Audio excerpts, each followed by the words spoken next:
but nja kugamba ba artists si baffe buli lwogenda ku stage gitunuulire laba weekoma pimawo maakingawo mu bwongowo such that bw'oba otambula ku stage tomalagga. His lucky n'alabye akakilipu akalala ng'avuddeyo bamusitudde n'avaayo n'addamu n'atambula naye omuntu asobola okumenyeka. Nze nabadde mmanyi nti yeekubye wano kyangu omuntu okweruma olulimi oba okuvwankukamu amaanyi.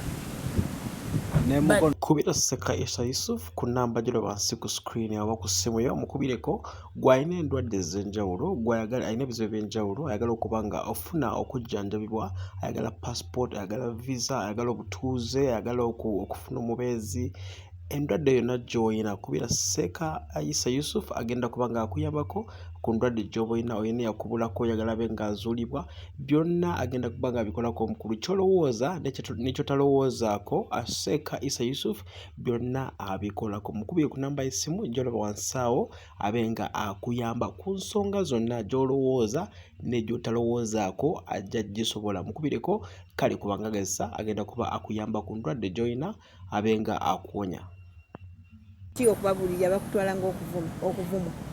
Omanyi amazima gakaawa ande emirundi egisinga kyabuntu buli omuntu lwayogera ekituufu omuntu awuliranga ekikaaye olw'okuba kikaawa nti mazima kale olwayinza n'okuza nti avumye but nja kubagamba bannayuganda abandaba siwagira kintu kyakuvuma abantu andi nze kyekola sivuma muntu omuntu njogera kituufu kyabaddewo ne mubuulirira ne mmala ne muwa ne kikyalina okukola era pia pound nkiddamu advice gye muwa agende akole voice training. N'ekyokubiri abayimbi kati ebimu saagala kubeera nti oba ndi ku muntu omu azifu mulinako bias oba mulinako obuzibu.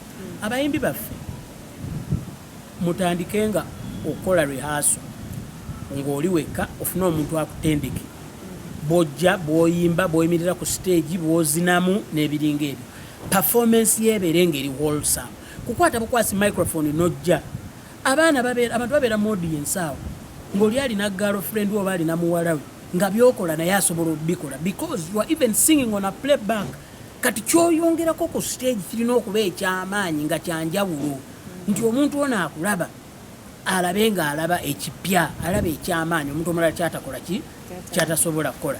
Okkiriziganya n'abagamba nti abantu enamba eyaze mu shell yaze lwakulaba lwa confirming nti sheeber kituufu ali lubuto.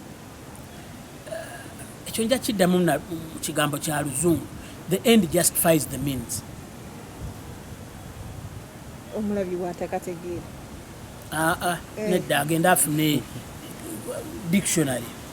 Nga tumaliriza waliwo abavuddeyo ne bagamba nti Nwagi yakyakutta akati kaawo nti yakyamenya likodi y'okujjuza ekifo ekyo ate abala bagamba sheeber mukulabako ani akyalina likodi eyo. Muve mu bintu bya numbers ebyo n'okuwanika abantu ono ye yasinzizza abantu ono yasinzizza abantu mujja kuleetera abantu obuzibu n'ekitongole ky'omusolo kuba mwe muli eno mukaayana temumanya ebyo bizibu bye bireeta mujja kudda muyafunye abantu 5,000 yafunye abantu bameka oli bagende bamubigika omusolo gwatasobola kusasula okiraba abantu yabafunye babadde balungi bameka I don't know because sinze nabadde mu box office etunda tickets but bwekuba kupimisa maaso Winnie Nwagi abantu be basinga sheeber be yafunye tweyanza kale nina mutawaana obulamu bulungi tukunonyezaako twogere ku nsonga ezimu eziri mu industry tutandikire ku show ya sheeber gwenga gwe wagirabye otya sheni? Omanyi concert zirina ebiwayinga 3 waliwo abeera ku mulyango nga ye obulungi bwa show oba obubi bwa show sente zayingidde tezayingidde the turn up was good sijja kgenda mu numbers olw'ensonga ti omanyi amaaso mati kati amaaso bwe galaba abantu 2,000 gasobola n'okugamba nti 5,000 oba bwe galaba abantu 6 gasobola okugamba nti 2,000 so I will not go in the numbers but what I will say in terms of numbers it was a good turn up and I'm very happy for sheeber. 2 sheeber nga ye she performed very well regardless of embeera gye yabaddemu ng'ali lubuto. The sound was good, so mpa JJ Events credit kwekyo. Sound, stage, light. Best ye yabadde ku kamera. Agamba omuvubuka we, omuvubuka owedda mu kifo ky'okukwata sheeber amulaga abantu, akwata abakuba ebivuga, alaga abaana abayimba ababakinga, ng'atulaga omuwala yabadde ku mabbali ng'alya chewing gum mu audience. N'amuddingana, which became monotonous.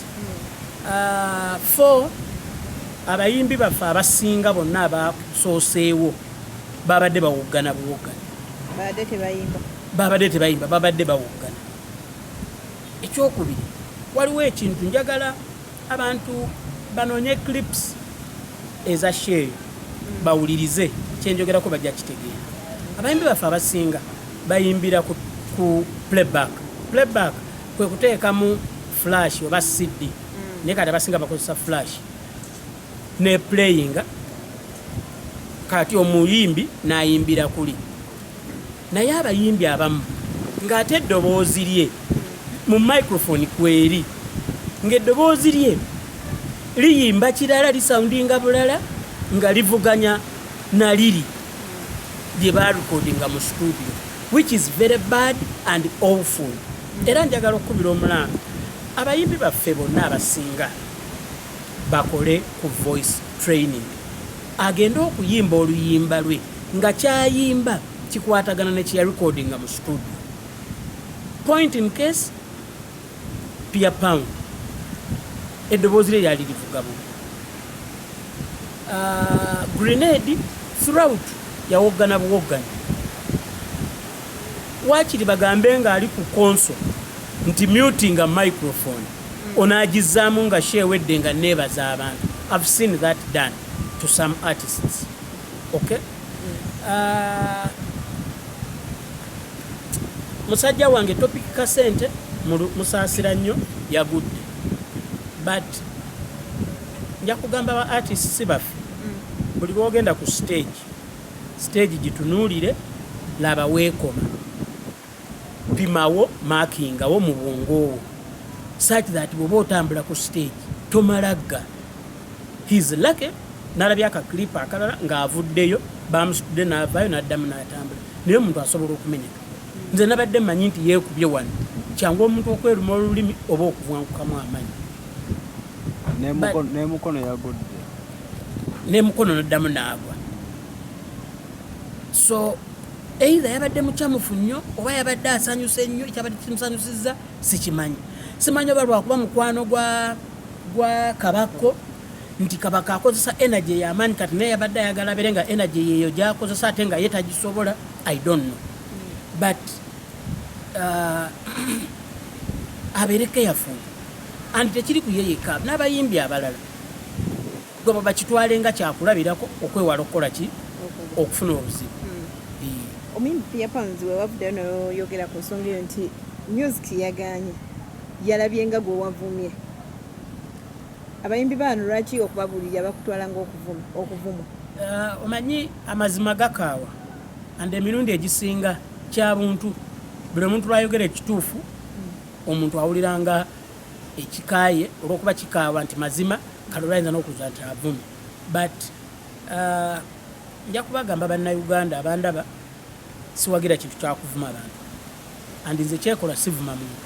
Omuntu njogera kituufu kyabaddewo ne mubuulirira ne mmala ne muwa ne kikyalina okukola. Era Pia Pound nkiddamu advice gye muwa, agende akole voice training. N'ekyokubiri, abayimbi kati ebimu saagala kubeera nti oba ndi ku muntu omu aziifu mulinako bias oba mulinako obuzibu. Abayimbi baffe mutandike nga okukola rehearsal ng'oli wekka, ofune omuntu akutendeke, bw'ojja bw'oyimba bw'oyimirira ku stage bw'ozinamu n'ebiringa ebyo, performance yeebeere ng'eri wholesome. Kukwata bukwasi microphone n'ojja, abantu babeera mu audience awo ng'oli alina girlfriend oba alina muwala we nga byokola naye asobola obikola, because you are even singing on a playback. kati kyoyongerako ku stage kirina okuba ekyamaanyi nga kyanjawulo nti omuntu ono akulaba alabe nga alaba ekipya alaba ekyamaanyi omuntu omulala kyatakola ki kyatasobola kukola. Okkiriziganya nabaga nti abantu enamba eyaze mu shell yaze lwakulaba lwa confirming nti shiba kituufu ali lubuto. Ekyo nja kiddamu mu kigambo kya luzungu, the end justifies the means. Omulabi bw'atakategeera nedda agenda afune dictionary. Nga tumaliriza waliwo abavuddeyo ne bagamba nti Nwagi yakyakutta akati kaawo nti yakyamenya likodi y'okujjuza ekifo ekyo ate abalala bagamba Shiba. Mukulabako ani akyalina likodi eyo? Muve mu bintu bya numbers ebyo n'okuwanika abantu ono ye yasinzizza abantu ono yasinzizza abantu mujja kuleetera abantu obuzibu n'ekitongole ky'omusolo kuba mwe muli eno mukaayana temumanya ebyo bizibu bye bireeta. Mujja kudda mu yafunye abantu 5,000 yafunye abantu bameka oli bagende bamubigika omusolo gw'atasobola kusasula. Okiraba abantu yabafunye babadde balungi bameka I don't know because sinze nabadde mu box office etunda tickets but bwekuba kupimisa maaso Winnie Nwagi abantu be basinga kushiba be yafunye. Tweyanza. Kale